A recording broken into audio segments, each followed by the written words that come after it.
We have another leadership presentation from no one other than Stephen Rowe. Take heat, fuck these niggas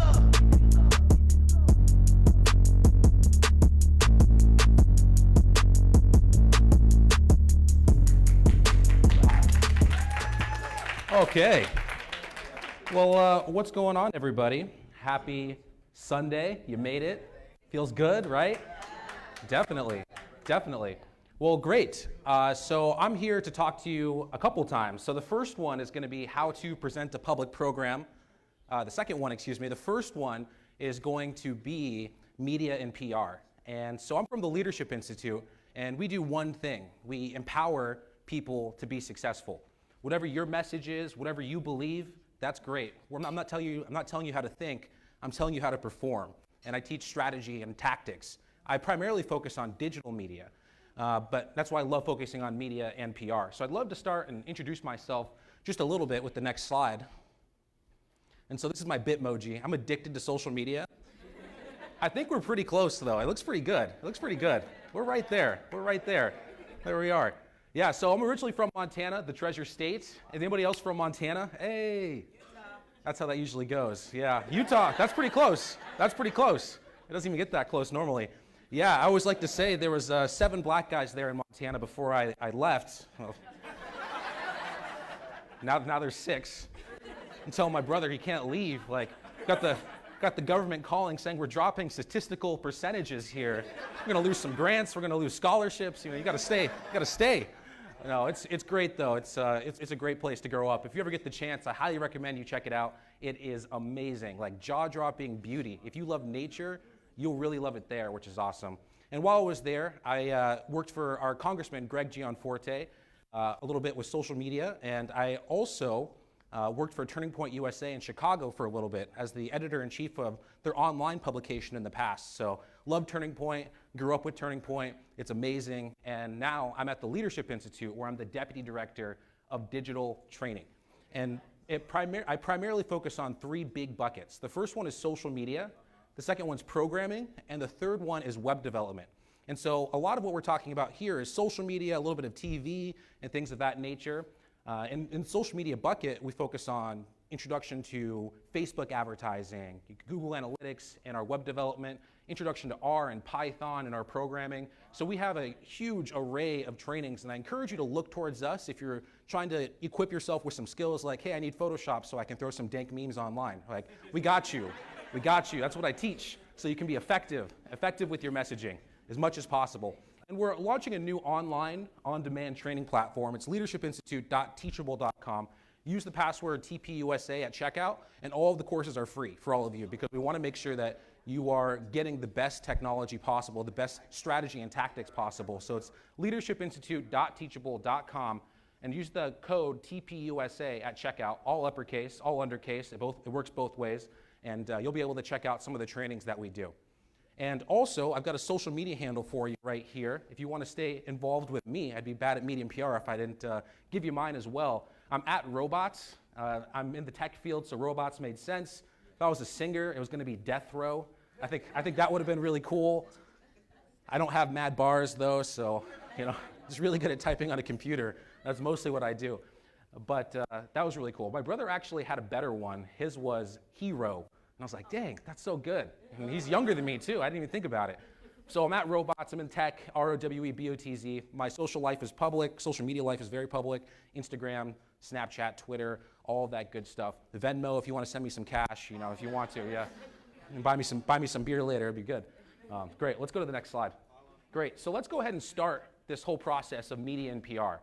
And the whole thing begins with identifying kind of who you are as a person. So you have to be able to answer this first and fundamental question: what is your brand? Like, who are you?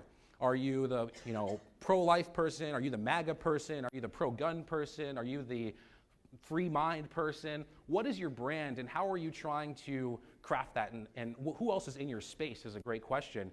But also, who is your audience? Who are you trying to reach? Who are you trying to target? All of these things are important questions to first figure out where you want to go. Because before we can actually market you, you have to be a product. And so whatever you want to be it. And like I said, then we're going to start to really move forward with that. And then just think about where your message should be. So let's go to the next slide real quickly. And so now that we are figuring out who our brand is, now we need to do our best to build our profile. It's important that we're doing our best to demonstrate our ability. And so if you are a social media person, I look at your Twitter account and you've got 2,000 followers, I'm gonna be asking you, what are you doing? You're not a social media person. And so you have to have some form of credibility that you need to continue to build with your profile. And always think about what your elevator pitch is. You know, the typical thing is, you know, you're in an elevator with Warren Buffett for 30 seconds. What are you gonna say to describe who you are and get that money, you know? And so what is it? What does that look like? What is your elevator pitch? When someone asks, so what do you do? What's your answer to them? And it better be a good, well-crafted message that you've been practicing a little bit. So make sure that you have a well-polished elevator pitch. And then always think about, why should people care about you or your message? The big question that people have after who are you is, why should I care? So what? And you have to answer that question and bring them that kind of features versus benefits mentality. You think about a used car salesman, for example. You know, they could sell you all day long about the, you know, gas mileage of the car, and it could be, you know, focusing on, you know, it's a 4-cylinder car, it's got great, you know, output, the car works so great, but they're not gonna sell you on the features, they're gonna sell you on the benefits. This car will make you look cool. This car is gonna make your family safe. Those are the benefits that you need to be delivering. And so when you're crafting the elevator pitch, when you're crafting the message that you want to start sharing to people, make sure you're being very benefit driven. How can you add value to other people's lives? You know, like I said, you're maybe the video person, you're the YouTuber, so you can broadcast their message potentially. You are the social media person, you can help spread a hashtag. Who are you? And then how can you relate those benefits to the people you're trying to target? Let's roll to the next one. And then finally, we do our best to establish our credibility. And I always think of the Avengers. Has anyone seen the first Avengers? It's pretty good. And so there's actually a scene with Captain America that I think is perfect. Like, this is how you establish credibility. And so Captain America is going, it's like the aliens are attacking in New York, like all heck is breaking loose right now. I didn't want to curse after that. I was like, oh man, can I curse now? I don't know. But all heck, hell is breaking loose. I'm just gonna say it. And the aliens are attacking like crazy, and Captain America is fighting some people and then runs over to these police officers who are scared and don't know what to do. They're like, what should we do? What's going on? Captain America looks at them and says, I need you to get people off the streets, get a perimeter back to 39th Street. And the police officer says, why should I follow you? Like, what's going on there? And then aliens start swarming Captain America. He does this, like, his cool things, like kicks, knocks him down, then looks at the police officer. Police officer just does exactly what he just told him to do, yeah. That's establishing credibility, though. That's what credibility feels like. And that's definitely what you have to be doing, like demonstrating that expertise just a little bit. And so some big things, if you don't have like a title or an organization, make sure you belong to one or you create one. You know, if you start your own group, you can be your own leader, or you can be the chapter president of a Turning Point USA chapter, all of that great stuff. Get a professional title, belong to an organization. Next, get published. Try and push your stuff, especially if you do that writer route. You know, like, you don't have the face for television maybe, or something like that. We all know our strengths and our weaknesses here. I'm not gonna point anybody out. But make sure if you are the writer, you're getting published. If you're the speaker, you're the one who goes on TV, that you're taking up as many opportunities as possible, and you're building that portfolio that's gonna help you for life. You know, you do Fox News one time, you do TV one time, and I promise you, like, everyone's gonna be like, oh, you were on TV one time, like you're the famous person. The same goes for if you're writing, though. If you get published, on Drudge Report or Breitbart or the New York Times, CNN, any big one for sure, it's going to be really awesome. And then finally, we need to grow our social media, because we are, like I said, a brand. Whether you like it or not, you already have a brand. It's what people say about you when you're not in the room. And what are people saying about you? Hopefully, it's something that you have been very purposeful in creating in that brand. So let's talk about growing social media just a little bit. And I've got a good story for it. Yeah, I've got this, it's pretty amazing. Hold on, I just need a second. I'm gonna look at it for a second. That's great. That's really great. A little bit. But I've got this dog on the screen for two reasons. The first one is, of course, because I want this dog. When I stop traveling so much and I can actually have a dog, it's perfect. Yellow Lab, Golden Retriever mix, somewhere in there is gonna be the dog for me. Maybe a Chocolate Lab, match the family color a little bit. I've had one before. But the second reason is because I want you to think of social media channels much like this dog. And let's pretend just for a second that we're gonna go adopt a dog for the very first time. We're excited, it's gonna happen, we're gonna finally get a dog just like this one. And if we can go to the next slide, what we do is we have to go to the farm to see and the dogs. And I'm from Montana, so we go to farms to pick up dogs. I mean, I don't know what people in the city do to grab the dogs, but you're going to a place to go pick up these dogs, and once you get there, you realize that there's 12 to 18 dogs in this litter, all giving you that cute puppy dog eyes saying, please take me home, and they all look so amazing and so cute. If we can go to the next slide. If you're Melissa McCarthy from Bridesmaid, you actually decided to take them all. So you took 12 to 18 dogs with you. But what Melissa doesn't know here is down the road just a little bit, 4 of them are going to be doing their due in a place where they shouldn't. 3 of them are going to be eating your shoes, and another 2 need to go on a walk. It's just too much to handle. And so we'll go to the next slide. I would rather, and the moral of the story, I'd rather you focus on 2 to 3, maybe 4 or 5 if you've got the time, social media sites, AKA dogs, than to spread yourself too thin and not be effective anywhere. You have to pick your battles. Time is very finite. So if you're an Instagram person, be an Instagram person. If you're a Twitter person, be a Twitter person. But don't try and spread yourself out saying, I got to be on every single social media site and activated on every social media site. It's much like that dog. Once you take up that dog, you have to take care of it. You take care of that, you pick up that social media site, you have to start nurturing it. And so only bite off as much as you can chew, but please do not bite any dogs. Go to the next slide. And so now that we're thinking about which channel should I choose, I got a top 5 list for you right now, the 2018 monthly active users on social media right now. Number 1 by far is Facebook, 2.2 billion monthly active users. It's gigantic. It's the number 1 social media site by far. It's continuing to grow. And if you want to start a brand there, that's a really, really good place to do it, especially if you've got some advertising dollars. That's where it's going to be maximized. Number 2 is YouTube, 1.8 billion monthly active users. YouTube just highlights how important video is in 2018. We all watch videos. We all have our favorite YouTube subscriber, our favorite YouTube channel, we are the subscriber. And so it's really awesome. If you are a person who wants to start making videos to talk about what you believe in, that would be an incredible, incredible opportunity to do it through the power of video. Number 3 is Google+, 1.2 billion monthly active users. You're probably saying, Stephen, why is Google+ in 3rd place? My mom doesn't have Google+, my dog doesn't have Google+, what is that? Well, it's actually, if you have a Gmail account, they actually create you a Google+ account.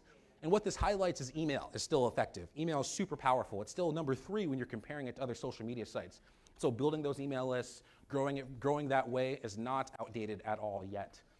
Number 4 is Instagram, 1 billion monthly active users, and in my opinion, the best social media site out there. See those awesome Instagram stories, awesome photos, great stuff.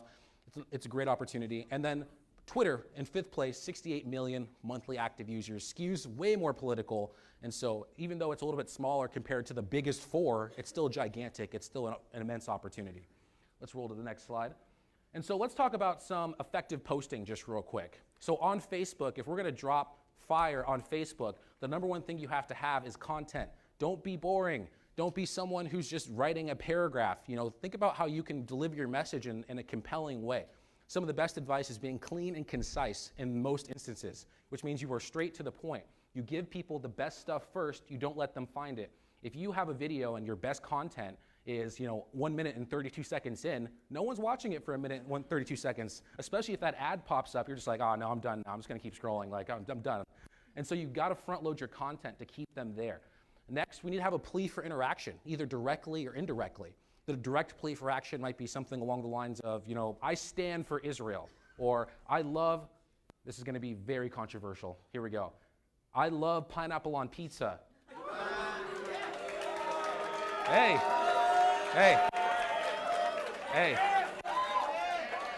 Thank you. Feels good.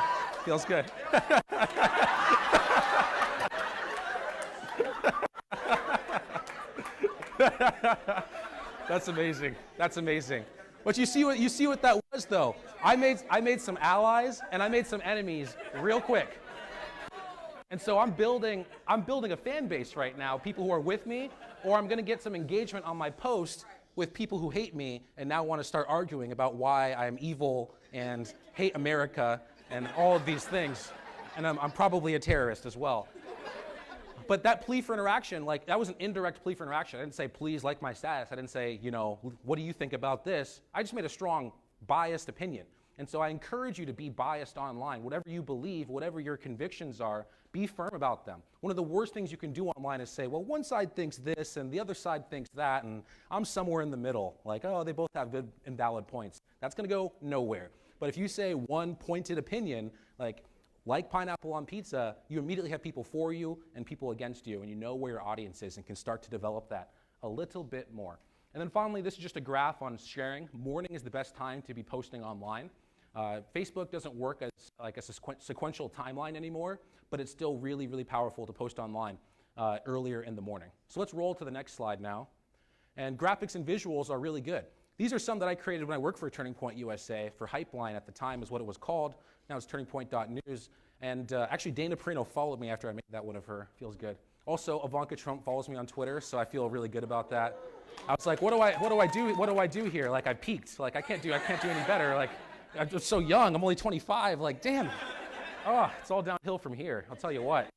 But these really pop on social media. So using graphics and visuals is a really good idea. And if you are not a Photoshop expert, I've got a great resource for you on the next slide here, and it's called Canva.com.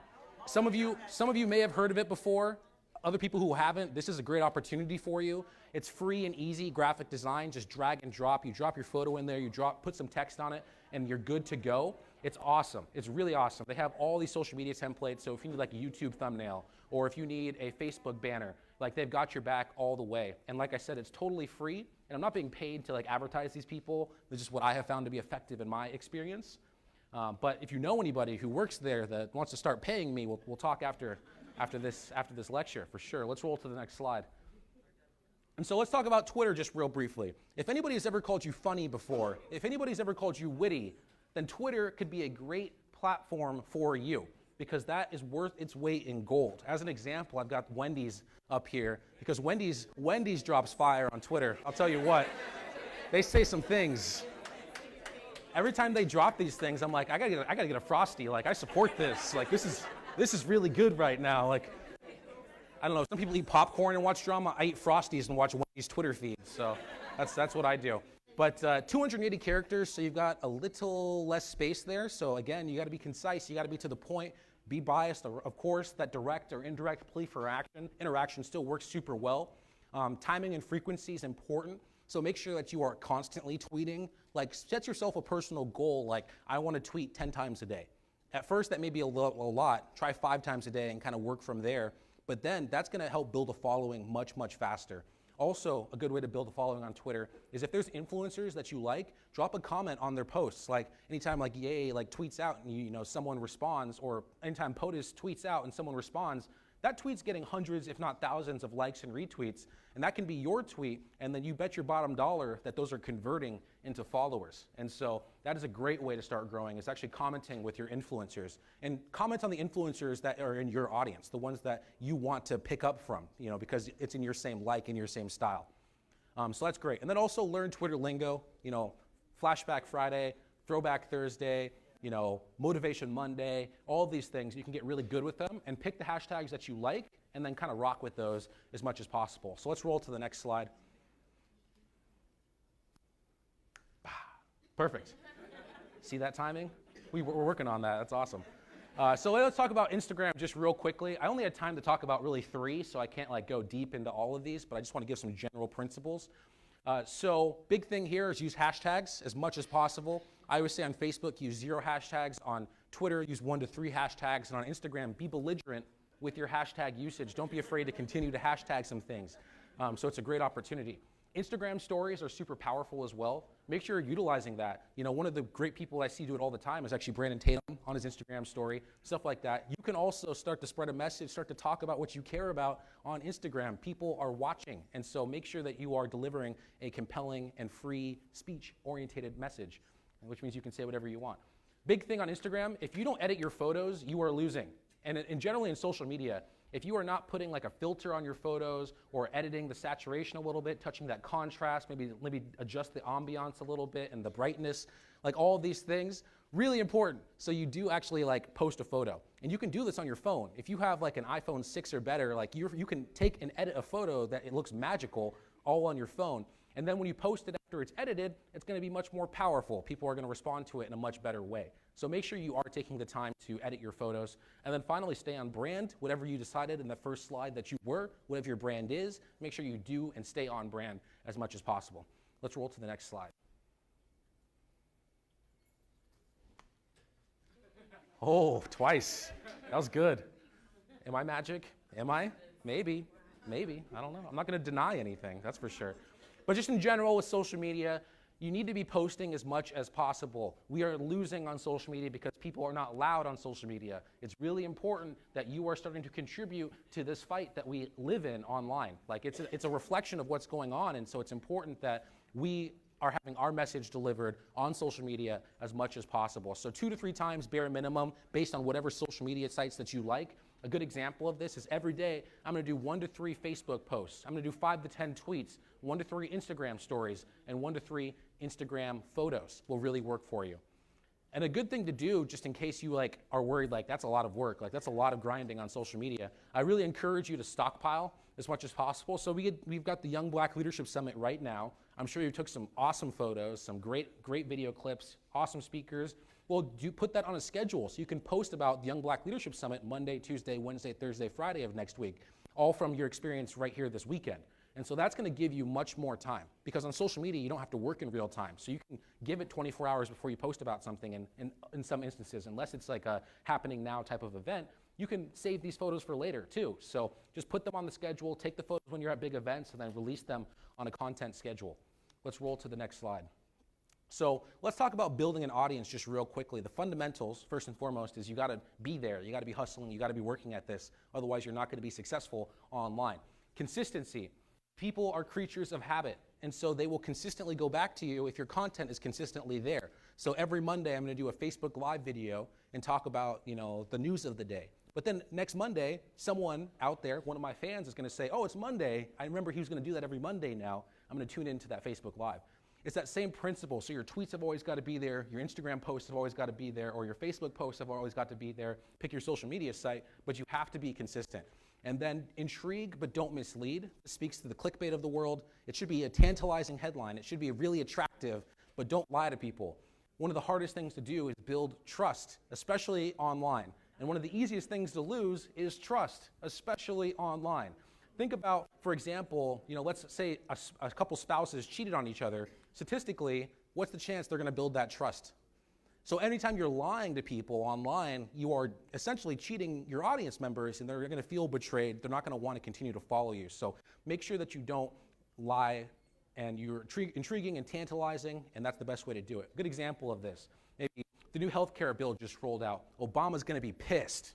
What does that have to do with the first part, right? Or maybe the new healthcare bill just rolled out. Here's 5 things it means for millennials, right? That's more intriguing, that's more tantalizing, and I'm not lying to people about what maybe someone's reaction is to the story of the day. And then we need to always under-promise, over-deliver, and make sure that we're always having a conversation. So people are, if they're in our DMs or we're messaging at people, make sure you're always having dialogue, always having communication with people on these social media sites. Let's roll to the next one. Awesome. And then video, like I said, is the best content in 2018. For the 3, it's in. Yes.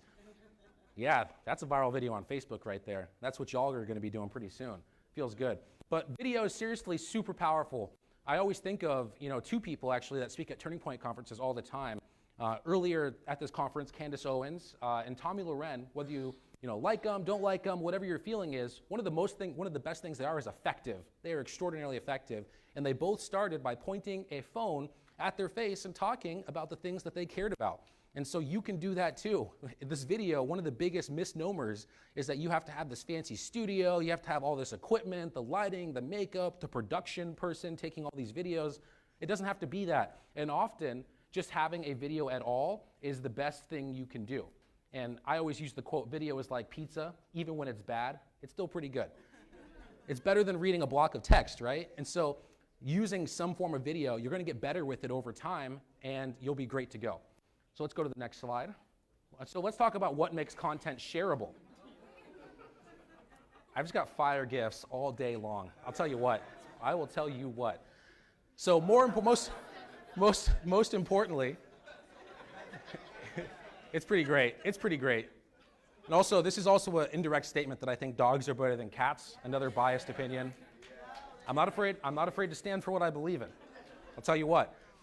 But anyways, you have to inspire a core emotion. So you have to be thinking, how do I want people to feel from my message? Do I want them to feel happy? Do I want them to feel sad? Do I want them to feel angry? What is that emotion that I'm trying to elicit from my audience? And be very purposeful about that.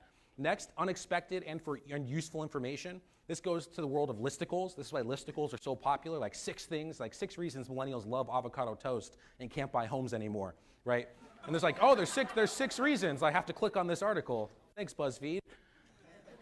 The next thing, like I said, you have to be biased. We talked about that. Be biased online, whatever you believe. And finally, it's got to fit a narrative. And so it's got to be bring a part of a larger trend, a larger issue that's occurring in society. And so you can comment on things happening across the board. Let's keep rolling. And so when we're delivering our message, it's not just the idea, it's not just what we have to say, it's who's saying it and how you're saying it. And so it's really important that you as the messenger are the best suited for that message.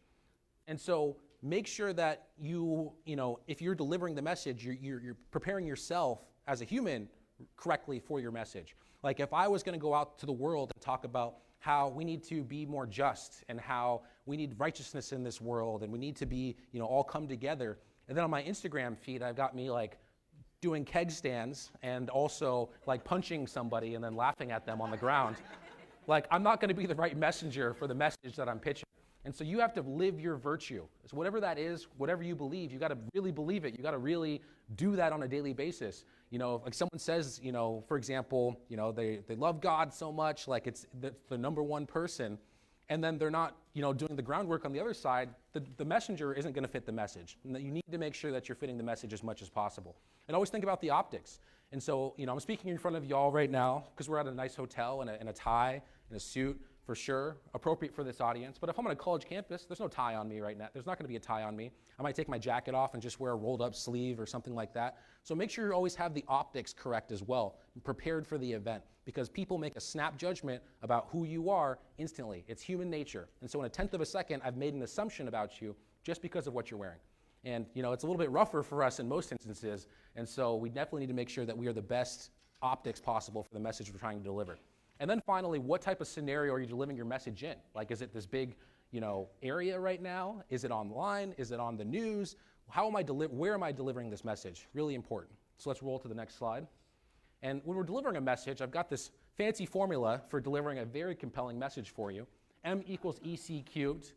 Now, it sounds like Albert Einstein. I'm not going to call myself Albert Einstein. Just not going to do that. But we have this formula, and we'll just click through these real quick. Message equals emotion, contrast, connection, and credibility. And so emotion, how should people feel from your message? Contrast, how is this different from what's going on? Connection, so what? Why should people care? And then the credibility, why are you the one speaking? A good example of this is I'm a contributor for the Leadership Institute's Campus Reform. We go on Fox News and Fox Business all the time. A lot of good stuff going on there, but it's important with our messaging that we're doing all of these things. So let's pick an example of this. Let's say something happened at DePaul University in Chicago, and it's a crazy example of liberal bias, right? And so what we would say to deliver a compelling message, especially we would put a college student on there, immediately the credibility is there. Being a college student is a large amount of credibility. And that college student would talk about what people were doing at this event and that it's not an isolated incident. It's not just happening at DePaul. We see this happening across the country, all the way at UC Berkeley to Liberty University here in Virginia. There's time and time again instances of liberal bias and abuse on college campuses, and we need to do something about it. So you saw that message for just a second. Let's break that down for just a moment. That message at first was at DePaul, but now it's like it's in California, it's in Virginia, it's all across this country right now, and now there's a call to action. So now how do I fight back? How do I take care of this? And so we brought it to other people. That's answering that, so what? Why should you care? Like if it's just at DePaul, like first of all, where is that really? But when you start to say like it's happening across the country, you're like, okay, this is affecting me as well. And so that's a really good way to deliver a compelling message. Let's roll to the next slide. And so it's important that we're framing the issue as well. Our word choice is important. Estate tax versus death tax. If it's an estate tax, like I don't have an estate, like I don't have that type of cash flow. But if it's a death tax, it's like, man, the government will not stop hitting you. They hit you on the way in, They hit you on the way out. You're dead. You think you're free. You think you're finally free, and they're hitting your family with another tax. It's like, oh, hey, thanks for living. That'll be $20,000. Appreciate it. Again, anti-union versus right to work. Anti-union is something along the lines of you don't want people to work together. You don't want people to team up and collaborate. Versus right to work saying, hey, I believe that people should be free to opt out of a union. People should be free to choose where they want to be associated, and they don't have to be forced into something. Big difference there. Then tax reform versus tax cuts. Tax reform, does that mean like my taxes are going up? Does it mean my taxes are more complicated? Like, what does tax reform mean? Like, slow down here. Versus tax cuts. It's going to be less taxes. You're going to pay less in taxes next year. It's a tax cut. Let's roll to the next slide. And then this is one of the most powerful things you can do in communication. One of the most powerful ways you can deliver a message, and that's through a story. And I'd love to tell you a story about Anna here on the screen. Anna is on this bridge right now. She's sad. She ran away from school today because she got bullied again at school. And she's asked her parents, she's talked to her teachers about transferring to a different school. But unfortunately, because of policies of big government, Anna is not allowed to transfer to a different school. She does not have school choice. What my policies want to do is help little girls just like Anna go to the school of her choice so that she can have a good education and grow up to be a strong woman. That's a powerful message, right? And I just made that story up. This woman, I don't know this woman. She's a stock photo. That was just a random story. But you felt the story for a second, though. That's a story. And so I encourage you to tell compelling stories. Whatever your story is, you probably have a very powerful one.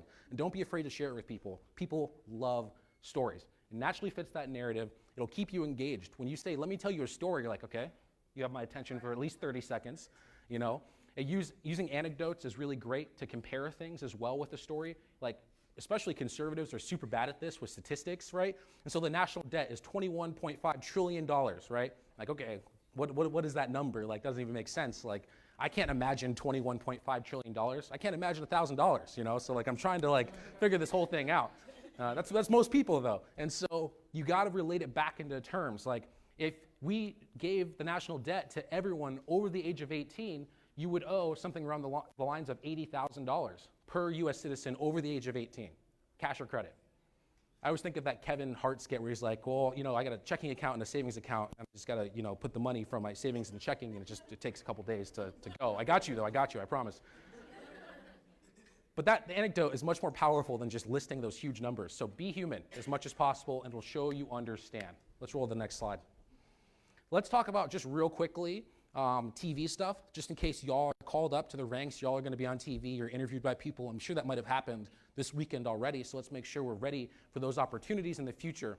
Like I said, I've spoken on Fox News and Fox Business and all of that good stuff, and I want to deliver some tips that we always teach at our lectures. So first and foremost, if you're pitching yourself to the media, you got to be pitching yourself to that agent with some very clear guidelines here. It's got to be a really quick, simple pitch. First and foremost, you have to say what you're asking. They should be able to determine everything in the first sentence or two. What you're asking, what's your topic, what narrative you're trying to feed into, and why you are the perfect messenger for this message. It's going to be really quick. Producers get like 200 to 400 emails every single day of people requesting to be on the news, depending on how big the news site is. It's also really good to start small, like local TV and stuff like that if you want to start building up in this direction. Let's go to the next slide. And then we need to know where the narrative is in most instances. So this is the Gardner hype cycle, the general flow of almost every story that's ever been reported ever. First and foremost, you've got the news trigger, which is the best place to be at. Something just happened. Breaking news, this is occurring. And then it goes to peaked of scraped reporting. We're at the top of the news cycle. Everybody's aware. Everybody knows that it's happening. And then we go to the backlash. People maybe said something about the instance that they shouldn't have. Someone overspoke or said too little. The think pieces go out asking about the morality of the event that just took place. And then it just goes back to the start. And so it's really important that, if the news trigger has already happened and everybody knows about the issue, that you're not focusing on the news trigger because everyone's aware of what's going on. And when you're on TV, most of the time, you are not telling people something they don't already know in terms of the story. But what you're doing is providing perspective or providing an argument or providing clarity as to a little bit more of the details going on. So let's roll to the next slide. So your role is the expert. You are the expert when you're on television. You cannot tell the story. You have to react to the story in the way that you want to, in the way that you know best. And bring outside information, anything special that you may have into the interview, and speak towards that narrative from a position of strength. We all have cards in our hand. We all are different types of people. Make sure you play the cards that God has given you, right? And so sometimes some of us have more advantages than others, less advantages than others. All that stuff kind of happens. And so whatever your perspective is, bring it into the interview and add that. That's going to make you unique. And explain what should happen. There should always be a contrast from what's going on to what should be taking place now that this event has happened. Because this happened, we now need to start making sure we're doing this, or this person should do that. Always have that next call to action slide. Let's roll to the next one. And then when you're writing talking points, one of the best things you can do is not memorize your talking points, but practice them 10 times. One of the worst things that happens when you're in front of a television, when you're in a small boxed room with a camera pointing at you and there's something in your ear, and you remember what the lines you practiced in the mirror last night were, but then you start to get stage fright. You start to get nervous about what you're going to say. And the biggest thing to combat that is not to have a perfectly memorized line, but to practice what you're going to say about 10 times. And the reason for that is if you do it 10 times, you know where your mind is going to wander and you know how to get back on the line, because the 6th time your mind was just there, so you know how to just bring it back. But if you had that memorized line, you're going to be somewhere along the lines of, okay, what was that line? And now the whole sentence is messed up and jumbled, and now I don't know where I'm at, and you're going to mess yourself up. So don't memorize, but practice, at least 10 times answering those particular questions, and anticipate what they're going to be asking you. Make sure you're focused, you're clear, you're concise. Again, we're doing our best to identify the larger issue, and like I said, practice, don't memorize. Let's roll to the next slide. So with your talking points, your main message is what you're arguing. And then you provide supporting details, evidence, facts, statistics. Again, stories are the best form of evidence. And then recommend a solution. There always has to be a CTA. Join our chapter or look us up online. All that type of stuff. There has to be a next step, because people, if they liked what you had to say, want to take that step with you. Let's keep going. And so great talking points are going to pack a punch, and so you can build on them. One of the best things you can do is just practice a little bit, like watch, CNN, watch MSNBC, watch Fox News, and see what they're saying and how they're reacting to these stories. And especially those politicians, you kind of see those kind of blocking and bridging effects that kind of happen. And well, we're getting away from the real issue here, or that's important, but equally important over here is these talking points that I wanted to share with you. Or I always think of Obama's too. Now let me be clear. It's imperative. It's imperative that we have a good time tonight. I left my wife, Michelle, at home with the kids, Sasha, Malia, our dog, Sonny and Bo. No, I was Obama for a house party last night. It worked out so well. It was awesome. And what's scarier than Obama? So it was a Halloween costume. Just being a little terrifying. All right, let's roll to the next slide. All right, so here's some examples of packing a punch. It seems as though this school has confused freedom of religion with freedom from religion. Universities should be teaching history, not revising it. And constitutional rights don't stop at the schoolhouse gate. When I step on a campus, I shouldn't lose my constitutional God-given rights. And it's like, that's a punch. That's something that sticks. So make sure you have something like this. Again, this is probably the one thing that you may memorize a little bit, and you're ready for that setup. There's going to be a time in your career, if you do this for a while, where someone just sets you up like a volleyball and you just get to spike it. And you're like, yeah, just crush them. So good. It goes viral. Really good stuff. One good example of that was, I saw a really funny interview. It's pretty old, though. It was on Fox News, and it was a guy named Giovanni. He's a really awesome dude.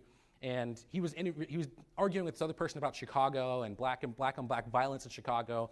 And the other person on the other one said, I'm from Chicago, like I've seen this. And Gianno goes, bruh, you're from Evanston. You're not from Chicago. And it's like, that's like a slam dunk moment. Like, you're not from Chicago. Like, you're not seeing where this actually is, and it's a false claim of authority. And I thought that was a really good smackdown. But taglines, punches, you want to be loud, you want to be forceful when you're on the TV screen. Let's roll to the next slide. And so next, just also some things to factor in is your facial expressions. If you disagree with somebody, shake your head. I'm angry. That's not what's right. Gestures, volume, your vocal tonality, making sure you talk from a position of authority with a low voice instead of ending my sentence kind of like this. Like, we should really fight for school choice, and it's like really important to me. Like, big difference, right? And so making sure that you've got that voice down as much as possible. And that's something that we should be practicing as well. Our clothes shouldn't be super distracting. And so the best advice for guys is plain colored shirts. Well, then you can stylize the tie, but make sure that it's, patterns are not super small. And for girls, the best advice that I've been given to give you is to go either full sleeve or no sleeve. There can be no half sleeves. And then really bright colors, like solid colors, work really well, like a white, a yellow, a red. Those look really powerful and punchy on the TV screen. Play to those colors just a little bit. Make sure, again, you're anticipating questions because they tell you the topic. They know what you're going in for. So start to think about what could they ask about this topic and how can I be best prepared to deliver that volleyball spike right back at them. And then, like I said, block and bridge, you should do this. You should always answer the question you wish you had been asked, not the question that you were asked. And so you always acknowledge the point, answer the question quickly, and then go to what you want to talk about. And see, that's a valid point. Like, how do you feel about school choice? I'll just use that as an example again. That's just in my head right now.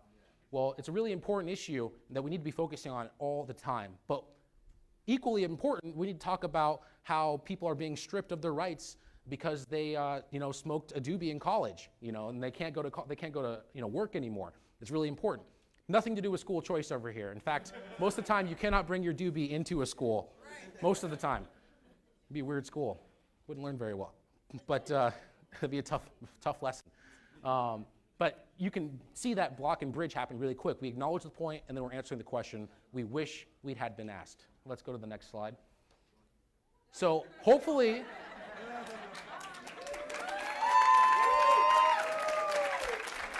thank you. Hopefully you found some value from this training. Hopefully you're starting to think about what you can do with media and PR because you are a rock star. You need to let your light shine. One of my favorite quotes is, when you let your light shine, you unconsciously give others permission to do the same. So leave everyone, thank you. I appreciate that. Awesome, leave everyone and everything better than you found them. I'll see you soon. Hello, how's it going? Another round of applause. He did a really good job.